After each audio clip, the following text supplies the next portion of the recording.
The door swung open without a knock, and there he was, Thomas, my brother Christopher's best friend since kindergarten, frozen in the threshold like he'd just walked into a crime scene. I stood there, shirtless in my cramped bedroom, jeans half-zipped after a rushed shower, my skin still damp and prickling from the steam.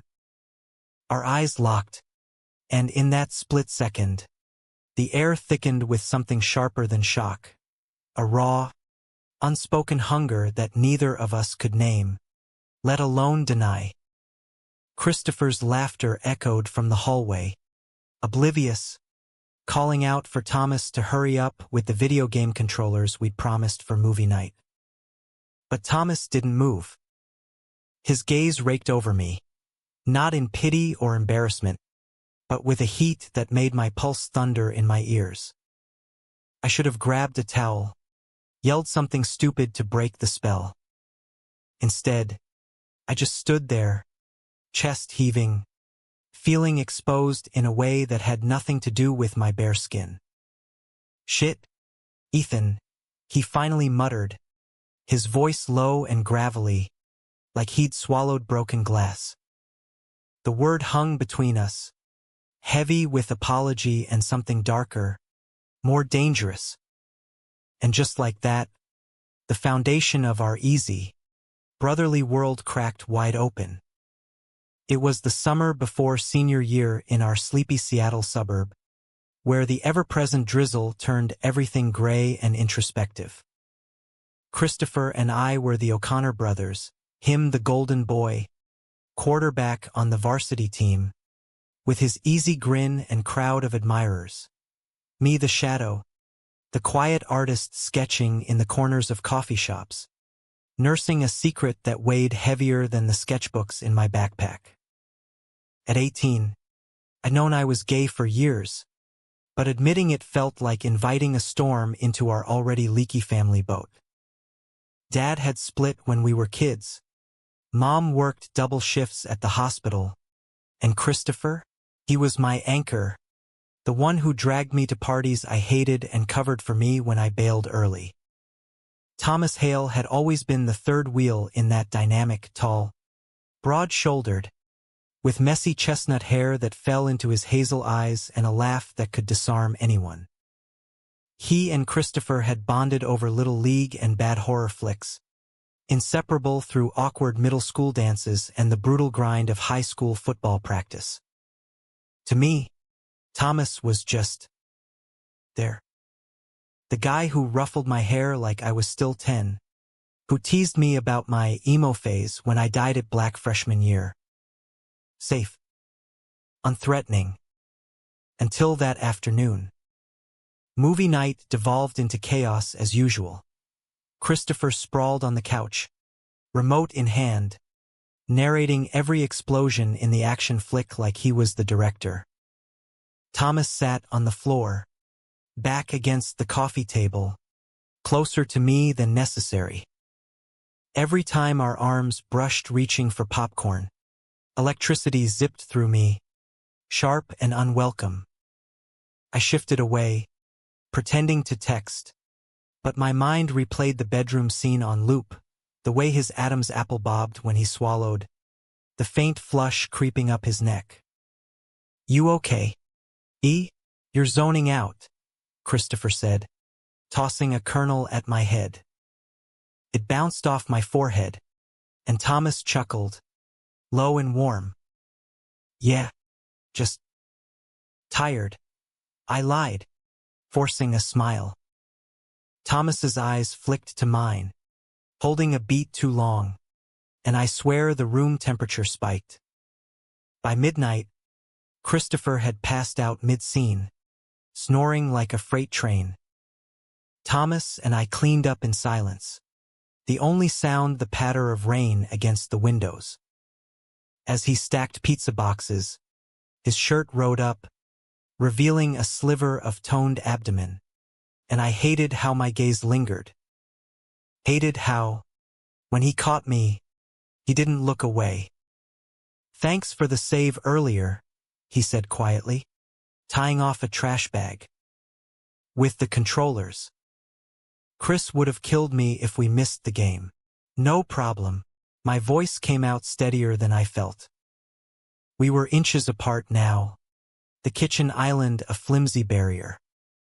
He leaned in, elbows on the counter, studying me like one of my sketches. You know, you're not a kid anymore, Ethan. That back there. It wasn't nothing. My heart slammed against my ribs. Thomas, shoo. He glanced toward the living room, then back, his expression unreadable. Not here.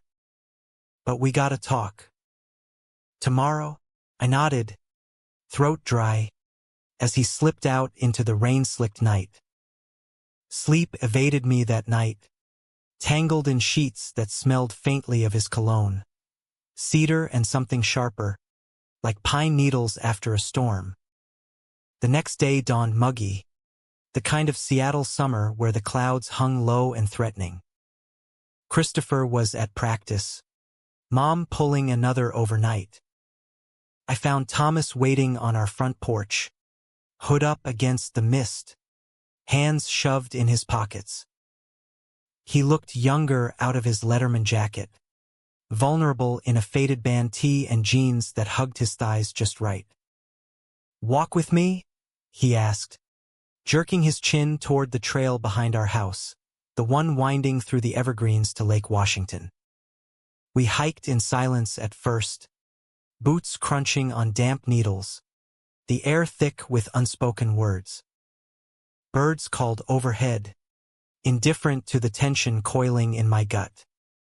Finally, at a clearing overlooking the water, he stopped, turning to face me.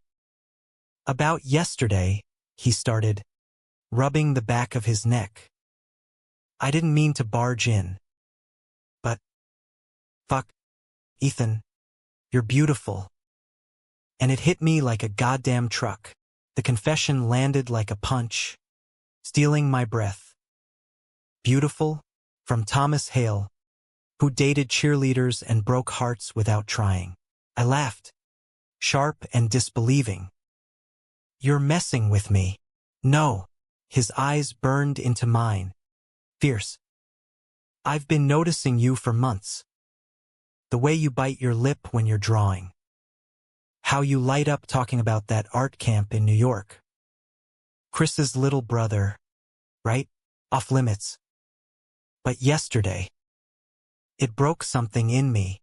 I stepped closer, the space between us shrinking to nothing. "Thomas, Christopher, he'd freak. And what about you? You're straight, aren't you? The girls, the parties." He winced, like I'd slapped him. "I thought I was. Until you." His hand found mine, tentative, fingers lacing through like they'd always belonged. Warm. Solid. I've never felt this pull before. It's terrifying. The kiss happened then, inevitable as the tide. He cupped my face, thumbs brushing my jaw, and pressed his lips to mine, soft at first, exploratory, then deepening with a hunger that mirrored my own. Rain began to fall in earnest, soaking us, but we didn't care. His mouth tasted like mint and desperation, his body molding to mine as I backed against a tree, bark rough against my spine. We broke apart gasping, foreheads touching. "This is insane," I whispered, even as my hands fisted in his wet shirt. "Yeah," he breathed, smiling crookedly. "But it's ours." That week blurred into stolen moments. Texts at 2 a.m., his hand brushing mine under the dinner table when Christopher wasn't looking.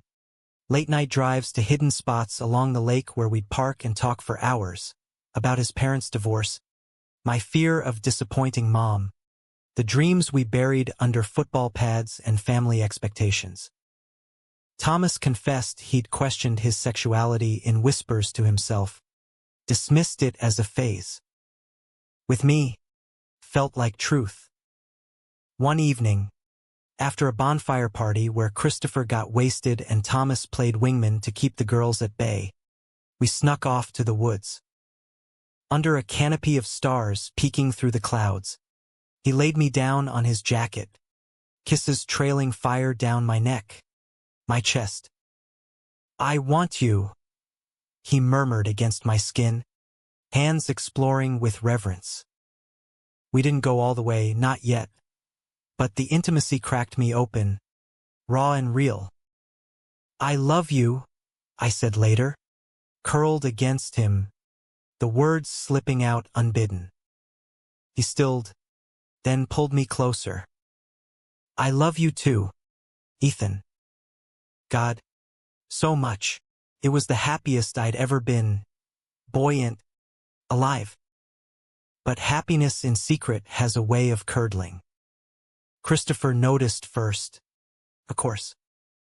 A week later, over breakfast, cereal soggy in bowls, Mom already gone, he eyed me suspiciously. "You and Thomas have been weirdly buddy-buddy. What's up? He recruiting you for the team or something?" I nearly choked on my milk. "Just hanging out." "He's cool," Christopher snorted, but his gaze lingered. "Yeah, well, don't get too attached. Tommy's got that scholarship to UW lined up. Big plans." Girls throwing themselves at him. The casual dismissal stung, a reminder of the chasm between us. Thomas was his, in a way I'd never be. That night, doubt crept in. Thomas texted, "Miss you already. Come over, parents out."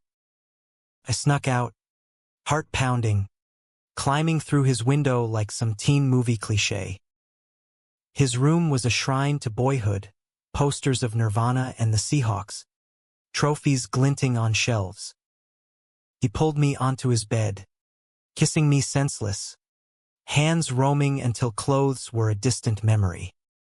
We made love for the first time then, slow and fumbling, all gasps and whispered endearments. His body over mine, strong and yielding, eyes locked in a vulnerability that bound us deeper. Afterward, tangled in sheets, he traced patterns on my back. "This is forever, right? You and me against the world." "Forever," I echoed, believing it with every fiber. But forever has a funny way of fracturing under pressure. Fall semester hit like a freight train, classes piling up, Christopher's football schedule ramping into overdrive, and Thomas buried in AP everything, prepping for college apps. Our stolen time shrank to hurried makeouts in his truck after practice, fingers intertwined under the bleachers while cheers echoed above. But the intensity only grew, a fire fed by scarcity. One crisp October afternoon, I skipped my last period to meet him at our lake spot. He arrived disheveled, cleats still on, grass stains on his knees from a brutal scrimmage. "Coach rode us hard today," he grumbled, collapsing beside me on the log. "But seeing you, worth every hit." I leaned into him, inhaling his scent, sweat and turf and that underlying cedar. "Tell me about it," he did, venting about plays gone wrong, the pressure from his dad to man up and secure that scholarship. Then, quieter, "And Chris. He's been asking questions. About why I'm ditching team hangs for art shit with you." My stomach twisted. "What did you say? That your family?" He kissed my temple. Which isn't a lie, but it felt like one, this half-life we led.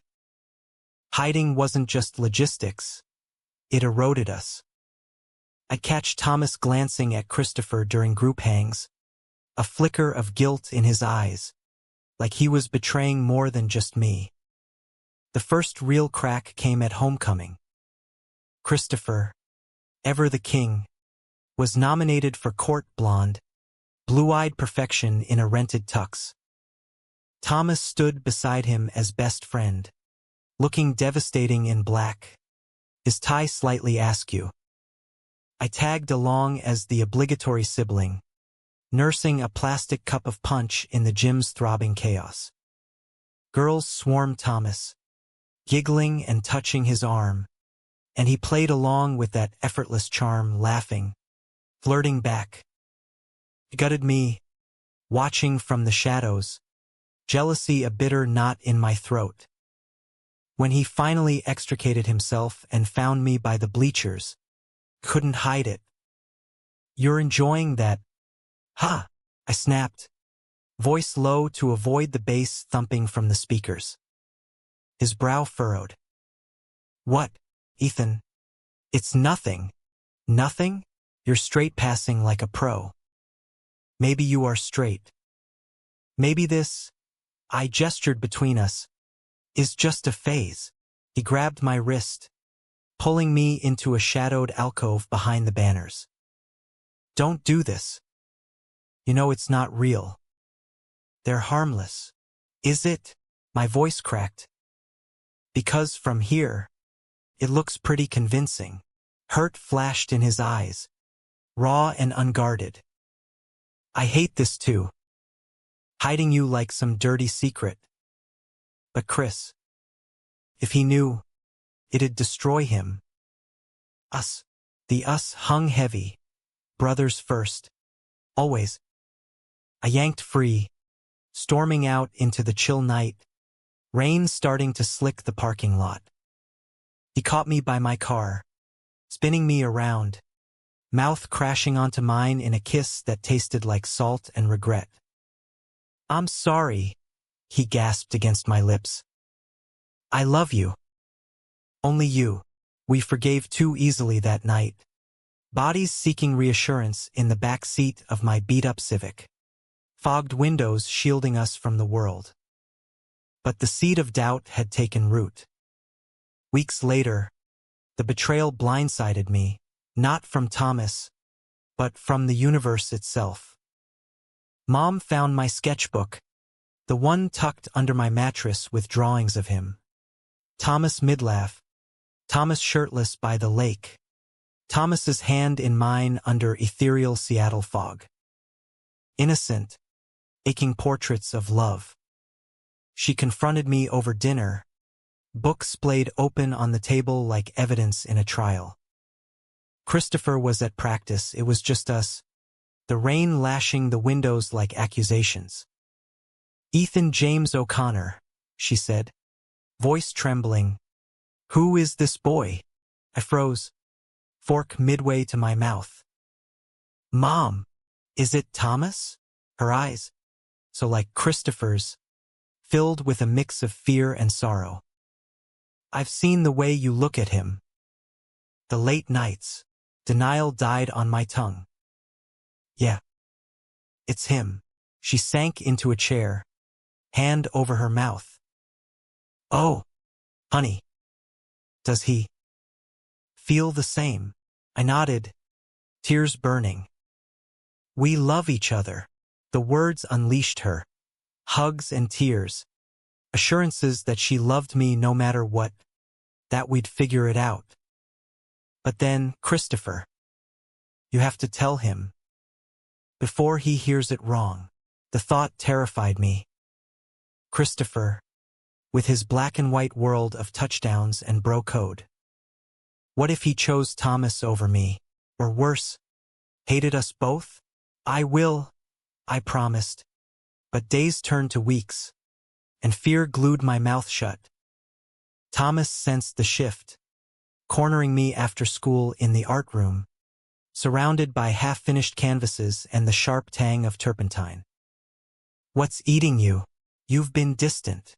I spilled it all, Mom's discovery, the looming confession. He paled, pacing like a caged animal. "We can't tell him yet. Not with playoffs coming. He'll think I'm distracted, ruin everything." "Everything except us?" The words slipped out, laced with accusation. He stopped, face crumpling. Ethan, please. Just a little longer. I need the scholarship for us. To get out of here, build a life where we don't hide. His plea tugged at me, but resentment simmered. That night, alone in my room, I scrolled through his Instagram, public posts of him and Christopher at games, arms slung around each other, captions like "Brothers Forever." A new pic caught my eye. Thomas with some girl from rival school, her head on his shoulder, tagged Homecoming Remix. The date was last week. Harmless, right? But the caption, keeping it real with at Sarah Klein. My chest caved. Was this the phase? Me? Just another experiment? I confronted him the next day at the lake, hurling my phone at his chest. Explain this. He glanced at the screen, sighing. It's nothing. She cornered me at a party. Chris set it up, said I needed to get back out there after that breakup last year. I posed for the pic to shut him up. Shut him up? By pretending to date her. My voice rose, echoing off the water. Do you even hear yourself? We're lying to everyone, including each other. Ethan, stop. He reached for me, but I jerked back. I told her it's platonic. Swear. Then why does it feel like betrayal? Tears stung, hot and furious. Like I'm the side hustle. Because we're scared, he shouted, voice breaking. Scared of losing everything, but I choose you. Every damn time. We collided then, anger fueling a kiss that bruised, teeth and tongues and desperate hands, stripping away layers until we were bare under the relentless rain. It was cathartic, reclaiming, but as we dressed in silence, the fracture lines deepened. Christopher's suspicion peaked at Thanksgiving. Family dinner at Aunt Rita's, turkey and pie, the works, but he pulled me aside in the garage, amid boxes of holiday crap. Spill it. Thomas is ghosting practice for you. What's the deal? My mouth went dry. We're friends.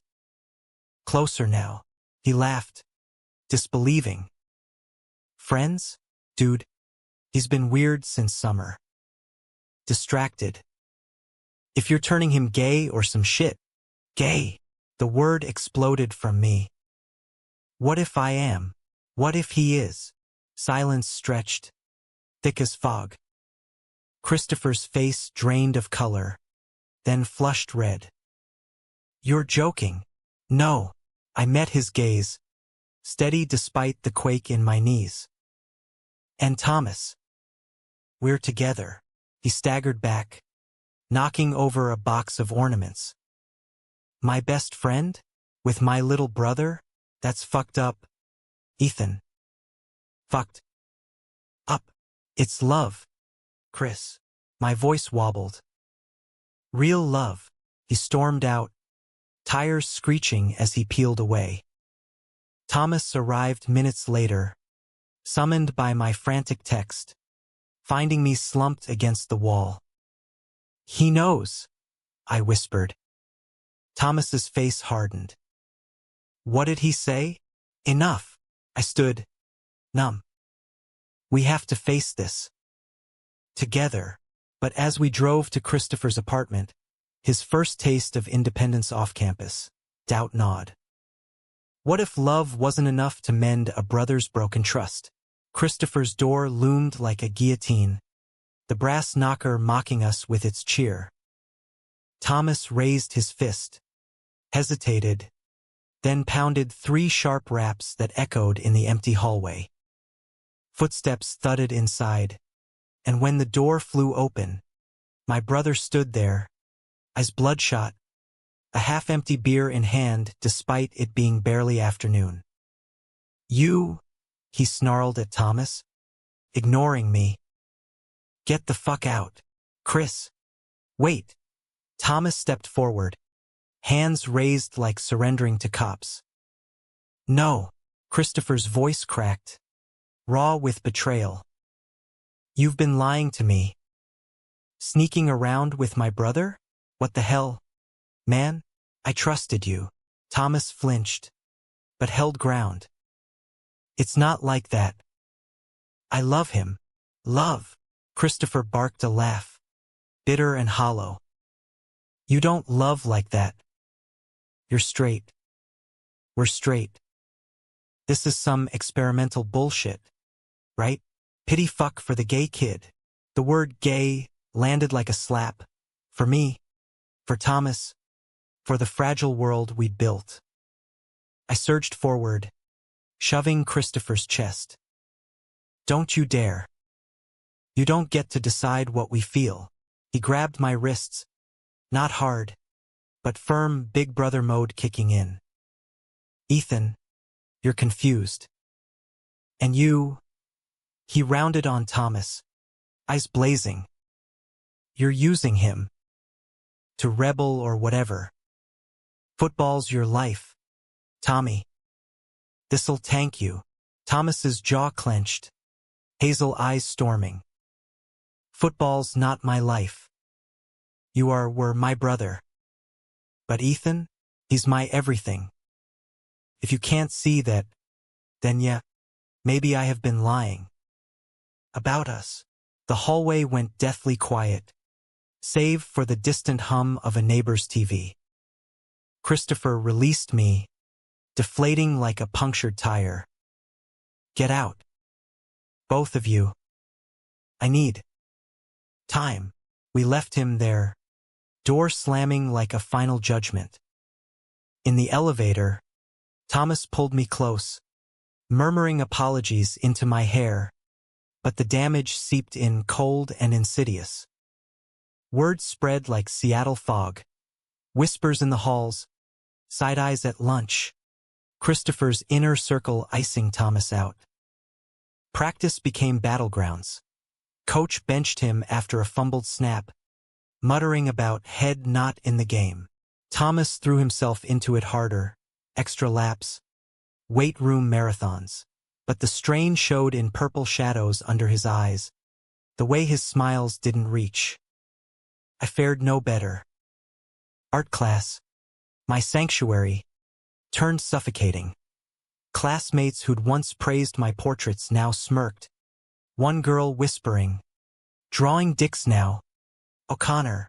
Mom tried therapy sessions, heart-to-hearts over chamomile tea. But her worry lines deepened, etched by our family's unraveling. Nights, Thomas and I clung tighter, seeking solace in each other's arms. One December evening, snow dusting the evergreens for the first time that season, we drove to Discovery Park, abandoned trails winding to cliffs overlooking the Sound. He spread a blanket under a madrona tree, its red bark peeling like old skin, and pulled out a thermos of hot cocoa laced with something stronger. "Remember our first time here?" he asked, handing me a mug, steam curling like ghosts. I nodded, sipping the burn. "Promised forever." He scooted closer, arm around my shoulders. "Still do. Even if Chris never forgives." The vulnerability cracked me. What if he doesn't? What if we lose him? Then we build new. His kiss was gentle, snowflakes melting on our lashes. We made love there, slow and reverent, bodies sinking with the rhythm of waves crashing below. His whispers, "You're my home." Ethan chased shadows, if only for the night. But betrayal brewed, not from Christopher, but Sarah Klein, that girl from the photo. Turns out, her platonic crush wasn't so innocent. She cornered Thomas at a holiday party Christopher skipped, all eggnog and twinkling lights at some teammate's house.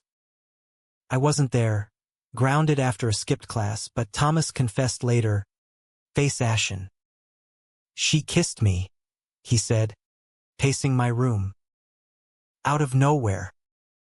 I pushed her off, told her about us. But she laughed. Said Christopher put her up to it. To test me. See if I'd cheat. Rage boiled. Hot and immediate. That son of a... I know. Thomas sank onto the bed, head in hands. He doesn't trust us. Doesn't trust me. The revelation shattered the last illusion of brotherly reconciliation. I stormed to Christopher's the next morning, pounding until he yanked open the door in boxers and a scowl. You sicked Sarah on him? I yelled, shoving past into his messy living room, pizza boxes and laundry like a frat house war zone. He rubbed sleep from his eyes, feigning confusion. What are you? Don't. She told Thomas everything. Your little loyalty test. Guilt flickered, then defiance. Had to know if he was serious. Or just playing you. Playing me? I laughed, incredulous. He's risking everything: scholarship, your friendship for me. And you pull this shit. Christopher slumped onto the couch, beer bottle from last night still sweating on the table. I'm scared. Okay. For you. For him.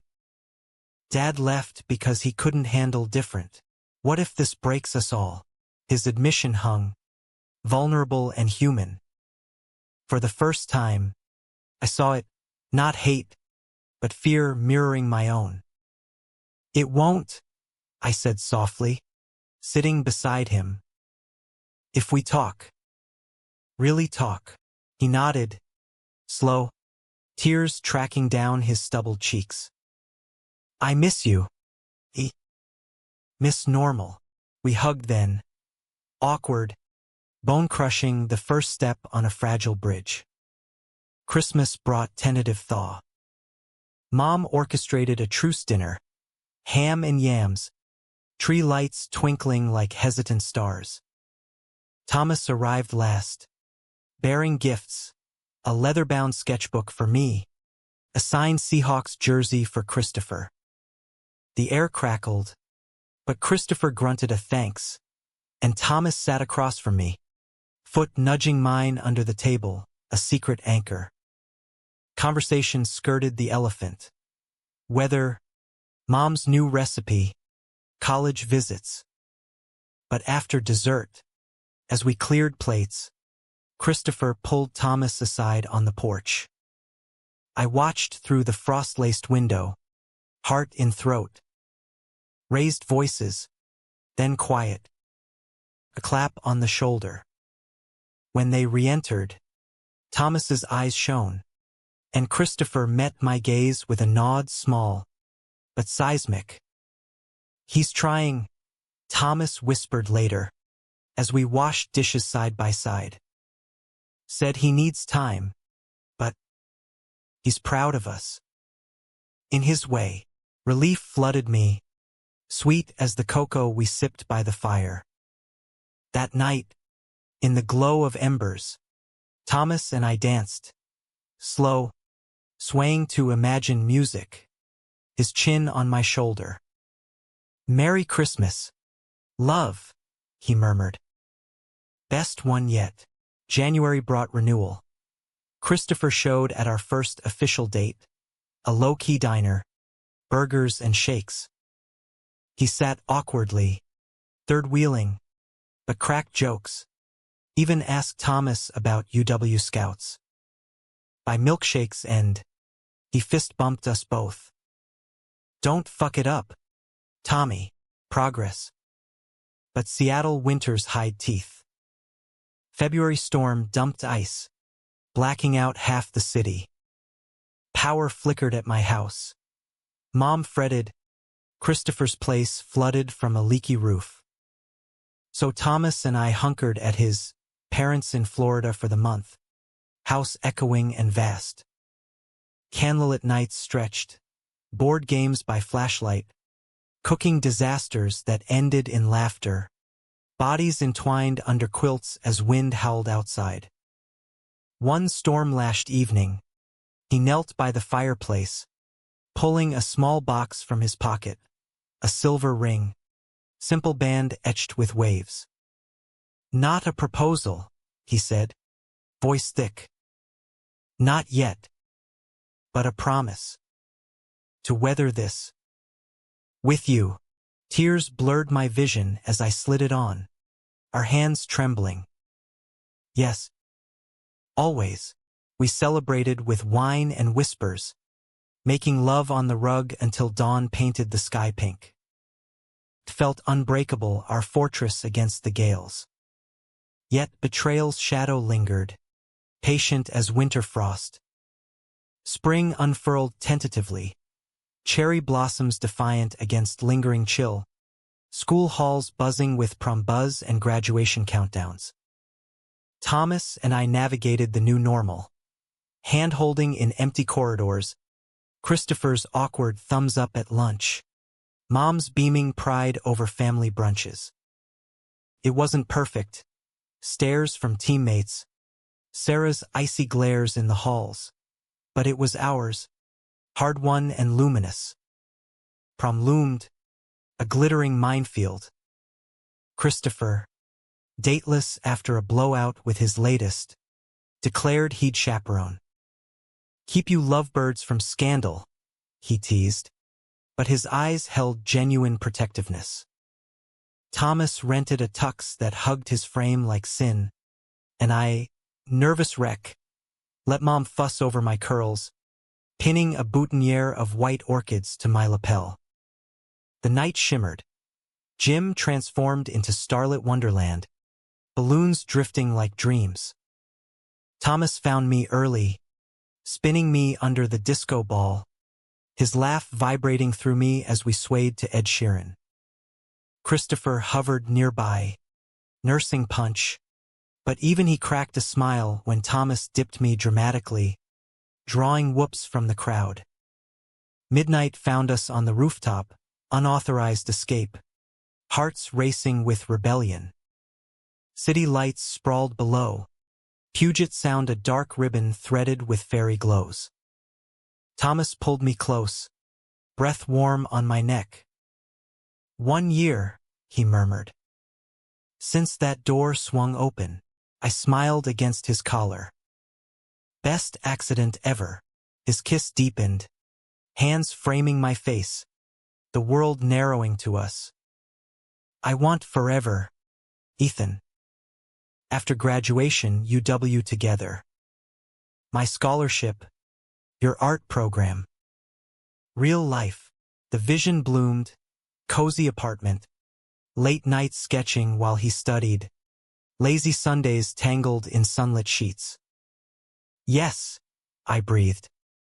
"All of it." We returned flushed, disheveled, to Christopher's raised brow. "Get a room, weirdos." But his grin softened the jab. The betrayal struck post-prom, insidious as ivy.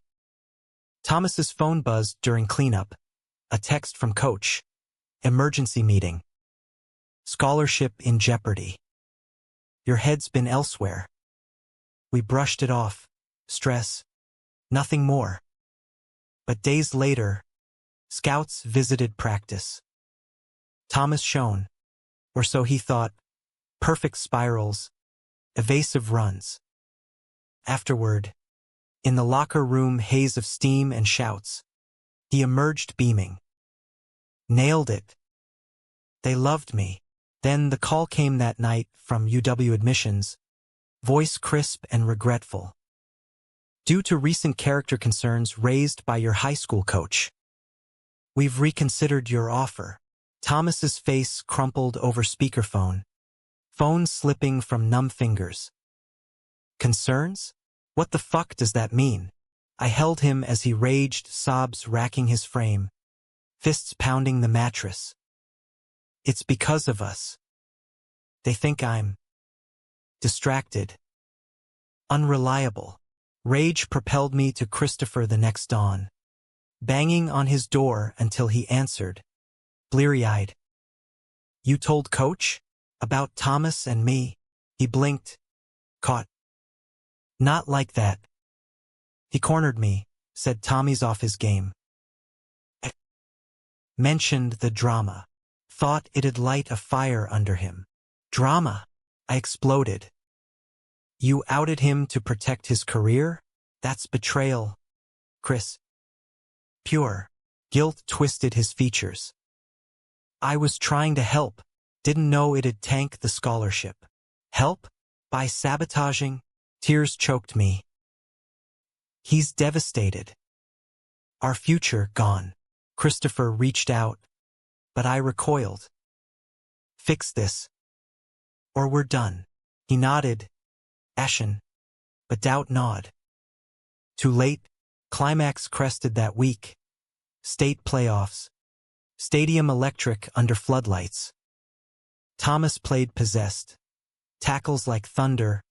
Passes slicing night air. Christopher, reinstated as captain after his own drama, fed him the ball. Their on-field sink a ghost of old brotherhood. In the stands, I gripped Mom's hand, heart in throat. Halftime tide, storm clouds boiling overhead. Then, fourth quarter, Thomas broke free, sprinting for the end zone, ball tucked like a talisman. A hit came vicious, late from the rival linebacker, helmet cracking against his knee. He crumpled, field blurring to chaos as medics swarmed. I vaulted the barrier, Christopher right behind, pushing through the scrum. Thomas lay pale, leg twisted wrong, but eyes found mine fierce, unbroken. Ethan, he rasped as they loaded the stretcher. Hospital wait was purgatory. Sterile halls, Mom pacing, Christopher slumped in plastic chairs, face buried in hands. My fault, he muttered. Pushed him too hard. When the doctor emerged, fractured tibia. Surgery tomorrow. Season over, it broke him. Christopher bolted to the chapel, leaving me to hold Thomas's hand through morphine haze. You're okay, I whispered, kissing his knuckles. We'll fight this, he squeezed weakly. Promise, promise. Rehab began grim. Thomas confined to crutches, scholarship dust, future a question mark. Bitterness seeped, arguments over small things, his withdrawal into painkillers and pity parties. What's the point? He'd snap. Can't even walk straight, let alone build a life. I'd counter with sketches, visions of us in New York. Him coaching, me exhibiting. But the ring felt heavy on my finger, a vow strained. Christopher redeemed in fragments. Daily visits, smuggling burgers, confessing to Coach. I outed him. My bad. Coach grumbled but recanted to scouts. Too late for UW, but whispers of community college transfers surfaced. One rainy April afternoon, brothers convened, me, Thomas on the porch swing, Christopher hovering. I'm sorry, he said, voice rough. For the test. The sabotage. I was scared of losing you both. Thomas nodded. Slow. Hurt. But. Family. Hug followed, three-way. Awkward and healing. We rebuild, Christopher vowed. Together. Summer solstice marked turning. Thomas's cast off. First unaided steps in physical therapy. We celebrated at the lake. Picnic under solstice sun. Christopher grilling. Mom toasting with Rose. Laughter flowed easy. Bonds mending like kintsugi gold. That night, under blanket of stars, Thomas and I slipped away. Still forever? He asked, ring glinting as he pulled me close.